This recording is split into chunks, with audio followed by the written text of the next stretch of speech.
Hey everyone, welcome back to my channel. I'm Kayla and it's time to crack into a good book. So today's video is going to be about some of the May releases that I'm particularly excited about, and I think I've got 11 books to talk to you about today.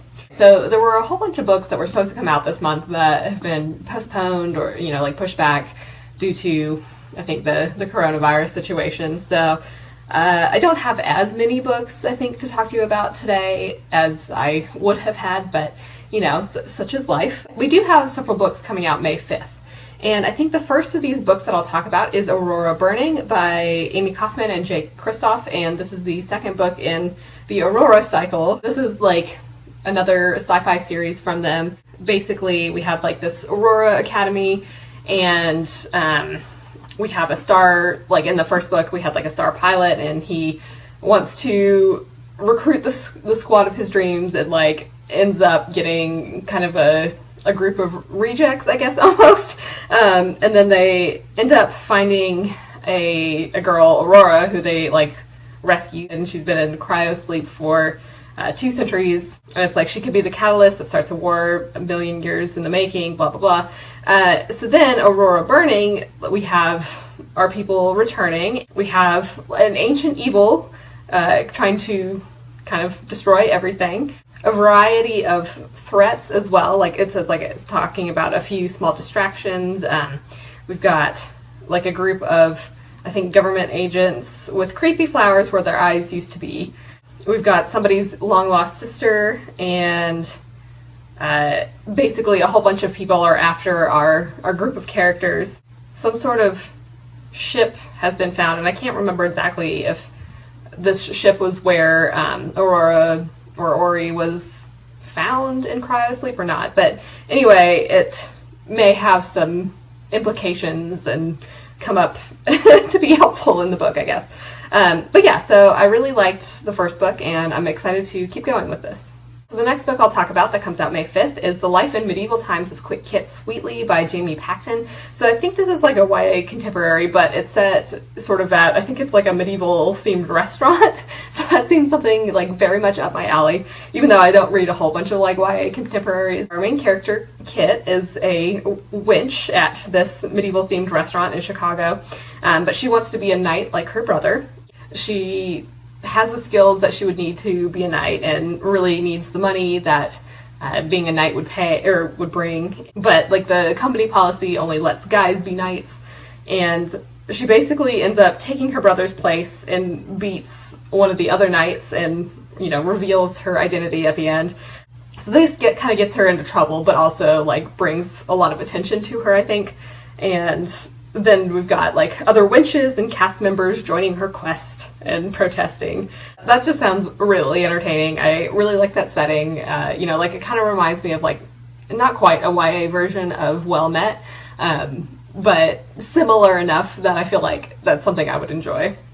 The next book I'll talk about on May 5th is Goldilocks by Laura Lamb. So I think this is an adult sci-fi thriller. Evidently on Earth, the freedom of women is being restricted, and we've got one of our characters is trying to lead this first all-female mission to a planet in this Goldilocks zone. It's like conditions are just right for human habitation. It's humanity's last hope for survival. We've got another character who is the surrogate daughter of the first character, and as well as being a botanist, and she wants to kind of like make a difference and distinguish herself, it sounds like.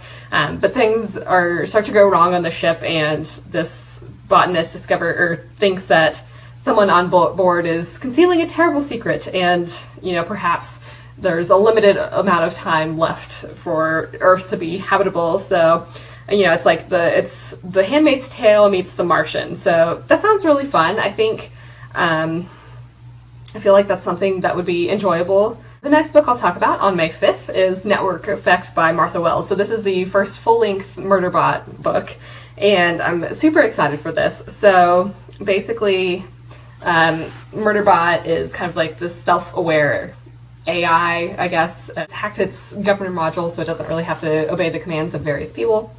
So in this book, Murderbot's human associates are captured, and it's like another not friend from its past requires urgent assistance. So Murderbot must choose between inertia and drastic action, and I think it will be choosing drastic action. So that sounds I mean, I know I'm going to get this. I loved the entire Murderbot novellas that have come out, so I'm super excited to see what the full-length novel is actually like.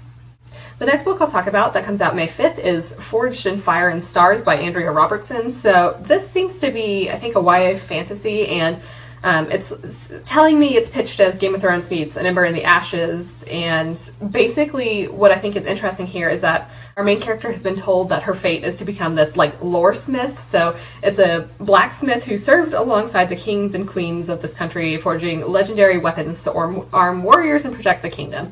But the monarchy's in a downfall, and so she, like, kind of doesn't believe that, you know, even though she's been told that she would inherit this title, she doesn't really think it's going to happen. But then I guess we have a lost princess and prince stealing her from her quiet life on a mission to retake their throne, and basically our main character is going to have to be this lore smith. So we're going on a quest, and our main character is uncovering new truths about her family's legacy and possibly facing the gods themselves.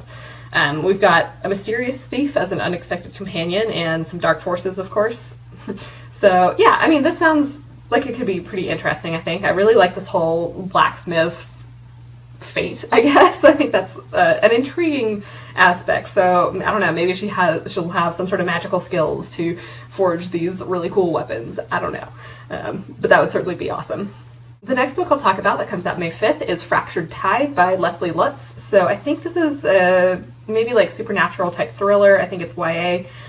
So our main character is a scuba diver, and she really likes to do wreck dives, I guess, but something goes wrong on one of these dives that she does, and so she's attacked by a mysterious creature and her boat is sunk. Her customers are killed, and she ends up on a deserted island with no rescue in sight. Obviously, we've got this sea monster that's still out there, but then in the jungle just off the beach are dangers best left untested, and I guess she reunites with a handful of survivors and kind of thinks that things are going well, but she is wrong. So even the island isn't what it seems. So I guess it's like her best hope for finding answers may rest in the center of the island at the bottom of a flooded sinkhole that only she has the skills to navigate. It's pitched as Lost meets Stranger Things. So I think this sounds really cool. Obviously, you know, I'm a scuba diver myself, so I think that aspect is really interesting, and I really like sea creatures and sea monsters. So I think this is definitely one that certainly appeals to me, and I think it'll be pretty cool. The next book I'll talk about comes out May 12th, and that is House of Dragons by Jessica Cluess. So I think this is like, I thought I had seen it pitched as Game of Thrones meets something, but, you know, like, who knows how accurate that is. But now I'm seeing it's pitched as, like, Three Dark Crowns meets the Breakfast Club with dragons. So we've got an emperor dying off, and I guess we have 5 royal houses, and they're attending this call, which is some sort of competition for the throne. So it's always the oldest child, the one who's been preparing for years to compete in the trial, but this year's different. This year, 5 outcasts will answer the call, so that's kind of fun. We have the liar, and this character has dark magic. The soldier, who is a warrior who is actually sworn to never lift a sword again. We have a servant who is a dragon trainer. We have a thief, and then we have the murderer. And so I guess this character was born to rule and will stop at nothing to take her throne. So, that's kind of like a short and sweet pitch right there, but I think that sounds really cool. You know, it has competition, and I am always down for a good competition book. We've got dragons, and, do we really need anything else? But it sounds really fun, I think. Another book that comes out May 12th is Stealing Thunder by Alina Boyden. So this is a fantasy book. In a different life, under a different name, Razia was raised to be the crown prince, but she was born with the soul of a woman and ran away at a young age to escape her father's hatred and live life true to herself. So I guess she, at some point, discovers a new purpose in life and is a very famous dancer, but also a really great thief. And then it's like her latest target leads her to cross paths with a prince, and she ends up having something stolen from her, I guess. At the same time, she has some sort of immediate connection with the prince, and she ends up being involved in politics. The battle brings her face to face with her father, and she has the chance to reclaim everything that she's lost and save her prince. So that sounds really cool. I don't think I've really read many books who have a transgender main character, so I think that'll be really interesting. This seems like a pretty diverse fantasy, and I'm definitely intrigued by it. The next book I'll talk about that comes out May 12th is Shakespeare for Squirrels by Christopher Moore. So I've mentioned this in previous videos, but Christopher Moore's sense of humor is not going to be for everybody, and I think that's worth repeating here. So this is kind of returning to, he's got like a little series, I guess, of books of kind of like Shakespeare retellings, and they typically like mix with other like classic works of written works. Like I think one of them, I think there was something to do with one of Edgar Allan Poe's stories. It looks like this particular one is going to be some sort of combination of a retelling of A Midsummer Night's Dream and some sort of murder mystery.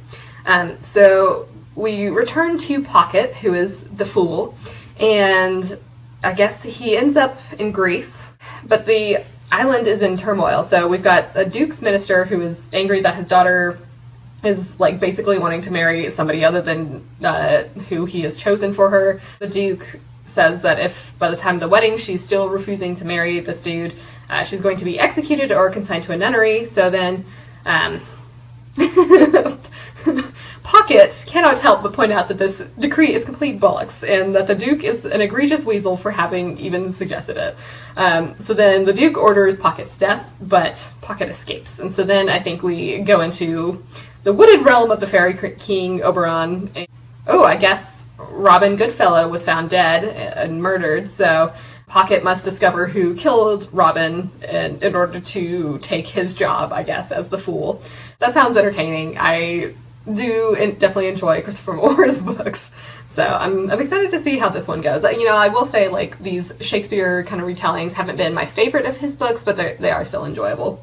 So then we move to May 19th, and the I think only book that I'll talk about here is Chaos Reigning by Jessie Mihalik. So this is the final book in this Consortium Rebellion trilogy, and I've talked about this before on my channel, but this is a like really fantastic sci-fi romance series, and we follow different siblings. They're all various sisters. So this one we follow, I think, the youngest of the sisters, and you know, it's like Katerina is used to being underestimated, but her youth and flighty, bubbly personality mask a clever mind and stubborn determination. So she's actually a spy, and she's going undercover at a rival house's summer retreat to gather like intel.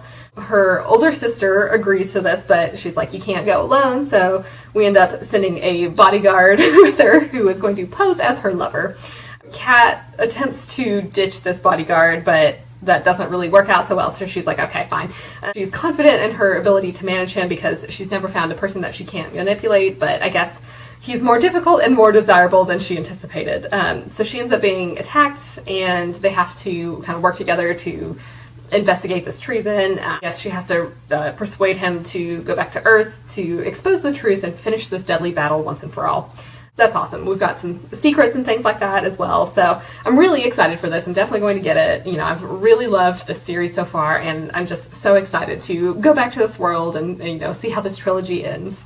All right, so the final book I'll talk about today comes out May 26th, and that's The Fire Thief by Debra Bokur. So this is a thriller that takes place in Maui. So, you know, like that's kind of the big draw for me. You know, I love Maui. Our police captain discovers a body of a teenage surfer among the lava rocks on one of the shores of Maui, and it's like, it seems to be a surfing accident, but on closer inspection, it's something far more sinister, so he's looking at a murder. And so our main character, this police captain dude, is getting the help of his niece, who is a detective, and I guess she is the granddaughter of one of Hawaii's most respected spiritual leaders, so she's actually seeing evidence of a ritual murder. And so then I guess there's some sort of sightings of a faceless and malicious spirit that could be more than superstition.